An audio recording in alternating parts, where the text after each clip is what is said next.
क्या कभी ऐसा होता है कि सुबह अलार्म बजते ही बिस्तर से छलांग लगाने का मन करे? मतलब ज्यादातर लोग तो बस अलार्म को स्नूजी करते रहते हैं। हाँ, बिल्कुल। बहुत ही कम लोग होते हैं जो हर सुबह इतनी भारी ऊर्जा और उत्साह के साथ उठ पाते हैं। वही तो आज के इस डीप डाइव में हम इसी रहस्य को समझने वाले हैं। हमारे पास हेक्टर गार्सिया और फ्रांसिस्क मिरालेस की किताब है इकिगाई। जापानी भाषा में इसका सीधा सा मतलब है जीने की वजह। एकदम सही।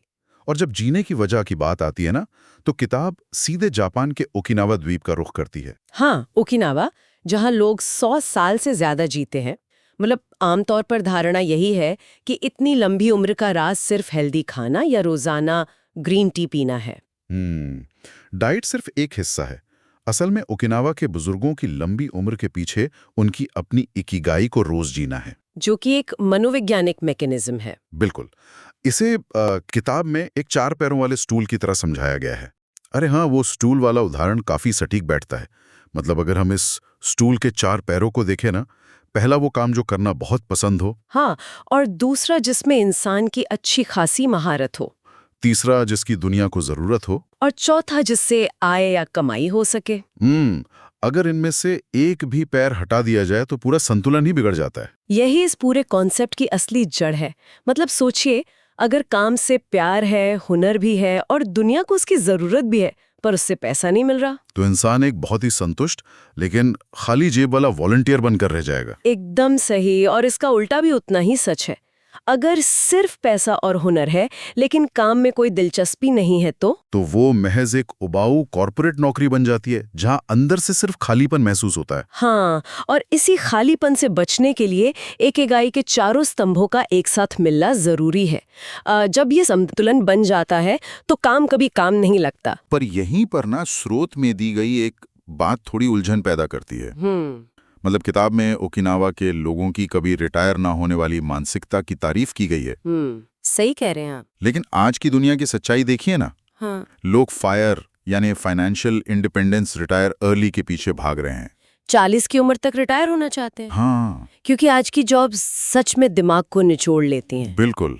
तो ऐसे में जीवन भर काम करने का ख्याल प्रेरणादायक कम और डरावना ज्यादा लगता है। ये उलझन इसलिए होती है क्योंकि हमने काम का मतलब सिर्फ 9 से 5 की थका देने वाली नौकरी से जोड़ दिया है। ओकिनावा में रिटायरमेंट जैसा कोई शब्द ही नहीं है। अच्छा, तो वहाँ काम का मतलब क्या है फिर?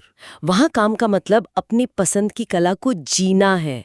जैसे वहाँ का कोई 80 साल का बुजुर्ग रोज सुबह उठकर अपने बगीचे की देखभाल करता है या पारंपरिक टोकरियां बुनता है। और ये काम उसे मानसिक रूप से थकाता नहीं है? बिल्कुल नहीं, बल्कि उसे फ्लो स्टेट में ले जाता है।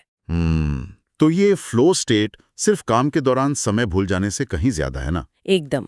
फ्लो स्टेट की पूरी साइंस चुनौती और कौशल के बीच एक परफेक्ट संतुलन बनाने में छिपी है। मतलब अगर काम बहुत आसान है तो बोरियत होगी और बहुत मुश्किल है तो तनाव पैदा होगा। सटीक कहा आपने। ओकिनावा के लोग दशकों तक अपने क्राफ्ट को निखारते हैं।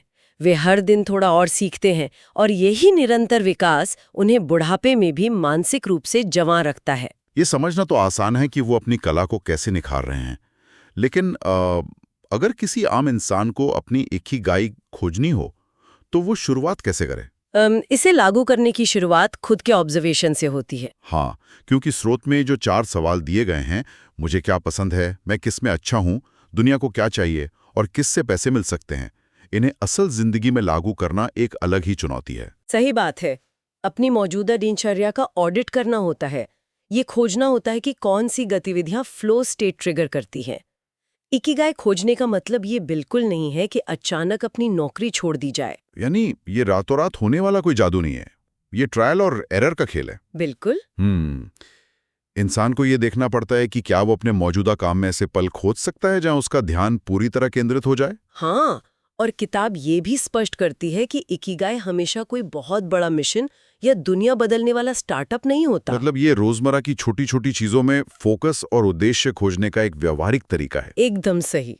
एक बार ये संतुलन मिल जाए तो सुबह उठने के लिए अलार्म की नहीं बल्कि इस काम को करने की उत्सुकता की जरूरत होती है। तो कुल मिलाकर इकिगाई सिर्फ एक जापानी शब्द नहीं, बल्कि इस बात का ब्लूप्रिंट है कि इंसान अपना समय और ऊर्जा कहाँ इन्वेस्ट करता है। बहुत ही बेहतरीन तरीके से आपने इसे समराइज किया।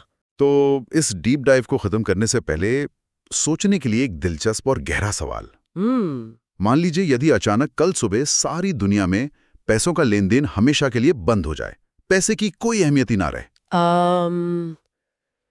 ये बहुत ही गहरा सवाल है। तो क्या कल सुबह उठकर भी वही काम करने का मन करेगा जो आज किया जा रहा है?